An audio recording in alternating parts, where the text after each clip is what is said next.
to share and pool their losses in exactly this way, because it makes the losses more predictable, okay? So, so what you've got is, formerly you had a loss, what was the chance that Amy was gonna have to pay out $2,500? It was 20%. What is it now? 4%. 4%. So what has happened is the loss distribution has been smoothed out so that there's a greater chance there's going to be some payment, right? There's a 64% chance that they're not going to have a claim, as opposed to what was 80. So now this is where the real increase is. They're going to have to pay some money, but the chance that they're going to have to pay out a total loss has been reduced to 4%.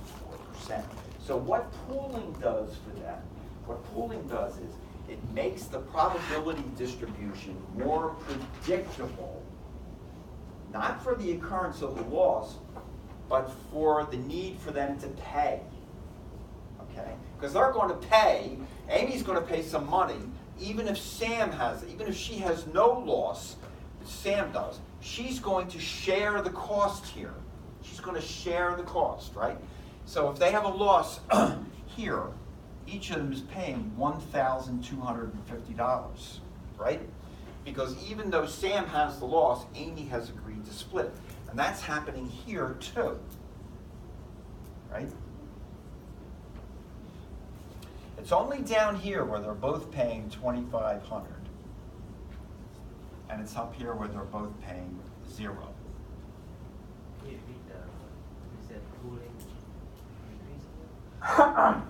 What pooling does is it doesn't change the objective frequency of the loss. It doesn't change the actual probability of there being a loss.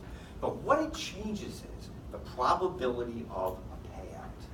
It increases the chance you're going to have to pay something, but it makes the payout more predictable for the municipality, or for Amy and Sam. But this is where you often see this used, this type of arrangement, is with municipalities. They do in fact agree to pool their losses. It can be workers' comp losses, property losses, vandalism losses, theft losses, and this is the type of arrangement they enter into. So what we like is that it makes the losses more predictable, and it makes them more budgetable. Okay, that's why we like them as risk managers. Okay?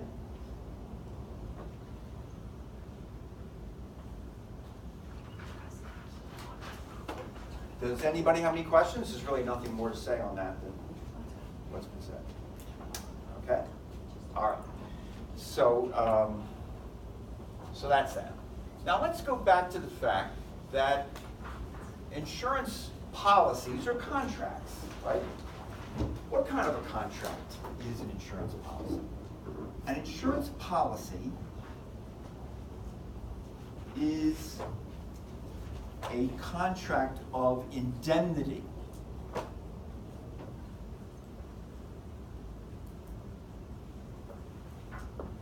Okay, so what's the insurer's obligation in a contract of indemnity?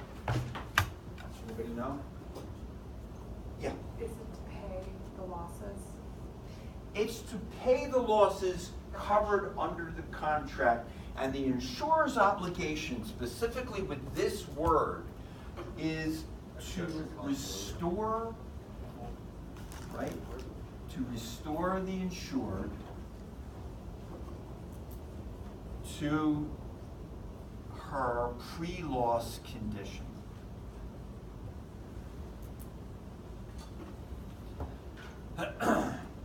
Right? Remember, these are pure risks. We want to pay the loss. We don't want anybody making a profit or a gain off it. So what we're trying to do is to restore the insured to his or her pre-loss condition.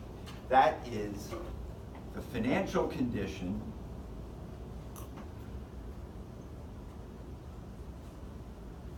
the insured held prior to the loss.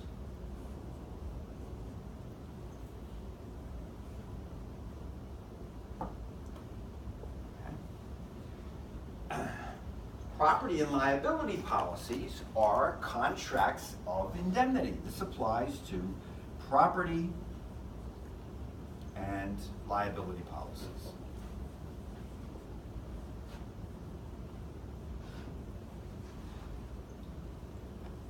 Okay, they are contracts of indemnity.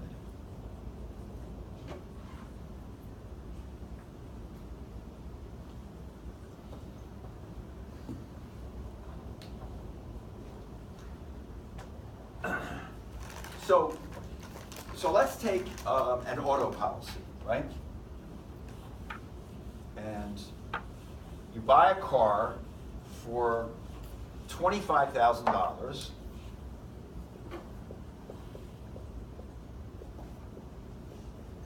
Let's say you buy a Honda or something, it's $25,000, right? And you bought it in 2014. And it was $25,000, right? Okay. Now it's 2017. So we bought it $25,000 in 2014. And today we get into a big crash, and it's 2017.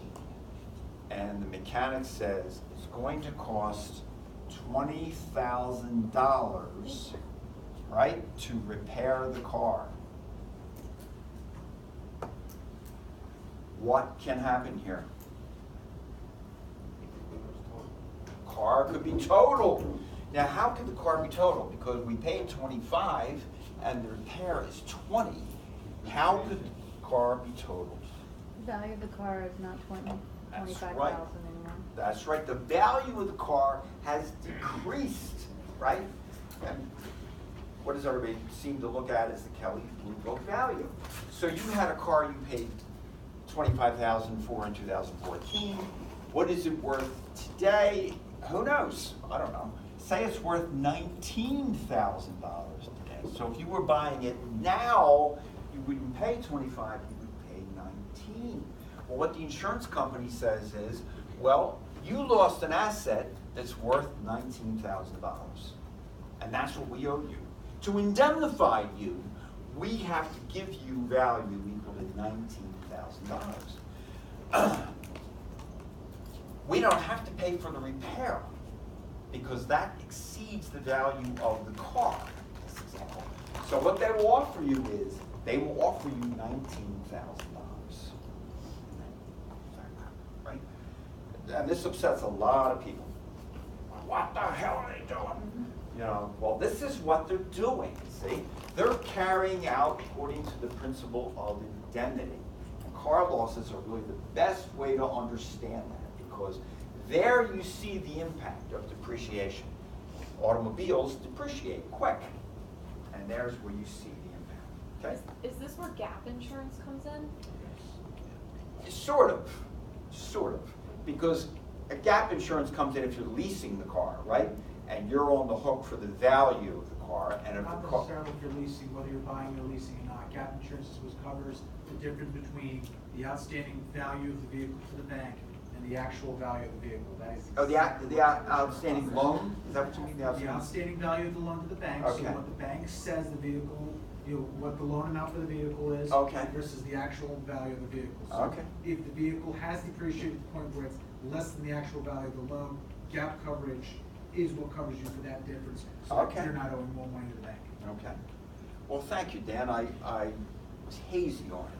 I thought it was just strictly for leased cars, but now I see what you mean. It's tied to the loan value for the bank. Yeah, So so that's you don't good. get caught paying more for the car because it has depreciated than what the bank is willing to pay for what is the value of the car. Okay. Good. That's another example of how you can get hurt by depreciation, I guess, really.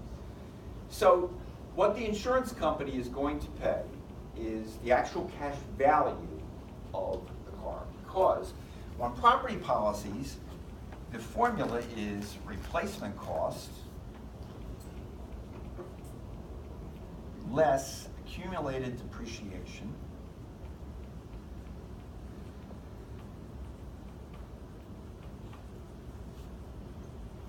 and that gives you the actual cash value of the asset.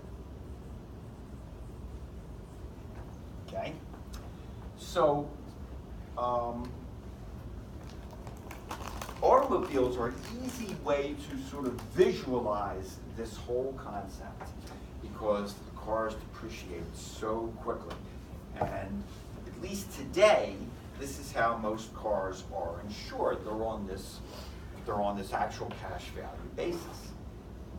But you can have the same thing happen with property. So you can have the same thing happen.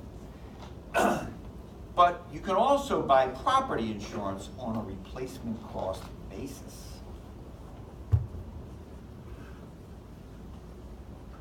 If you buy it on a replacement cost basis, they don't deduct for depreciation. Let's take an example from property insurance world. Well, suppose you have a building that is 20 years old. So we have a building that is $500,000. That's our estimate for the value of the building. And it's 20 years old. And say we have a property policy that's written on an actual cash value basis. That is the way most of them used to be written. And we have a fire we have a roof fire. And the roof of the building is really burned up very badly. And we get a contractor and we say, how much is it going to cost to put a new roof on there? And the contractor says, it's going to cost you $50,000. $50,000 for a new roof. If we have it insured on an actual cash value basis, what the insurance company says is, oh, $50,000 is the replacement cost of the roof. I get it, but now we have to deduct for depreciation. 20 years, in the rules of accounting, I think a building lasts 40 years, so that would be 50% depreciation. So they deduct $25,000 and they pay you $25,000 less the deductible. So at this point, you're screaming, what are you doing to me? Right? So what's the solution? Well, first of all, their logic is, well, hey, you lost a roof that was 20 years old. You didn't lose a new roof.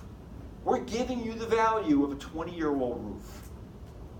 So that's their logic, see? And that ties into the principle of indemnity. What do we need to do as a risk manager is we need to make sure that we buy insurance that's written on a replacement cost basis without a deduction for depreciation. Okay? So the principal indemnity is they make you whole, they give you what you lost. And the way they do this is pretty painful because what they're doing is they're giving you less by accounting for depreciation. Okay? Remember, from property standpoint, our solution to this is we buy replacement cost coverage. There, we have a fire, we have some kind of a loss, they agree to replace it. Yes, ma'am? Is home insurance replacement? Home insurance? Yeah. Yes. Is that what it is? Yes. So why, for example, because we had a similar situation, my boyfriend and I bought a house like 3 years ago, and the siding was old, but this year we had trees fall in our house, and we replaced the siding, but they wouldn't give us, they gave us like the price of the siding that was on there, not how much it would actually cost to replace the replace siding. it? Yeah, That they, doesn't seem right to me. no, they gave us like, I believe it was like 16,000 or something, and that was how much the older siding was worth, like in the 70s. That's, I mean, the house is. And you have homeowners insurance? Yeah. I'll tell you what I would do. I would get an independent adjuster on that while